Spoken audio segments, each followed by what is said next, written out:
আজি বিষ্ণুৰাভা দিৱসৰ প্ৰথম কাৰ্যসূচীটো মানকাটা শতদল সাহিত্য সভাই আয়োজন কৰা এই দিৱসত মই সহযোগ কৰিবলৈ পাই লাভ কৰিছোঁ পৰম আনন্দ। এখন শাখা সভাই কৰিব নোৱাৰা কাম যে একো নাই। মানকটা শতদল শাখা সাহিত্য সভাই এক বিদ্যায়তনিক আৰু এটা শিল্পীসুলভ পৰিৱেশৰ মাজত কুশল কোঁৱৰদেৱৰ এই চিফুং ইনত সকলো সমবেত হৈ আজি যি কাৰ্যসূচী ৰূপায়ণ কৰিলে এইটো সঁচাকৈয়ে বৰ আন্তৰিকতাৰে কৰিছে। মই ভাবিছোঁ এই বাণীটো আমাৰ পৰৱৰ্তী কালৰ যিসকল ছাত্ৰ ছাত্ৰী আছে সেইসকলৰ ওচৰলৈও যাব লাগে।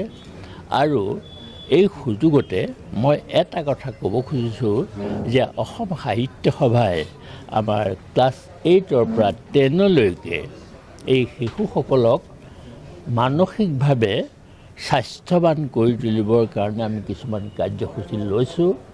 আৰু আজি মানকটা সাহিত্য সভায়ো তেনেকুৱা কাৰ্যসূচী লওক, অসমৰ সকলোৱে লওক। তেতিয়াহে আমাৰ শিশুসকলৰ যিটো ভৱিষ্যত, এই ভৱিষ্যতটো সৰ্বতো দিশৰে স্বাস্থ্যই হওক, চিন্তাৰ স্বাস্থ্য হওক, মগজুৰ স্বাস্থ্য হওক, সকলো সংৰক্ষিত হ'ব। বিষ্ণুৰাভাৰ জীৱনে আমাক মানসিকভাৱে স্বাস্থ্যৱান কৰাৰ লগতে আমাক অসমীয়া জাতীয়তাবাদৰ কথা, অসমীয়া জাতীয়তাবাদৰ মাজেদি ভাৰতীয় মহাজাতীয়তাবাদৰ কথা, ভাৰতীয় মহাজাতীয়বাদীৰ মাজেদি আমি বিশ্ব মানৱতাৰ কথাও অসমৰ শিশুৱে সময়ত ভাবিব লাগিব। আৰু তেনে এটা পৰিৱেশ মানকটা শাখা সাহিত্য সভাত হ'ব বুলি মই অনুভৱ কৰিছোঁ। আৰু এতিয়া মই মাৰ্ঘেৰিটালৈ যামগৈ।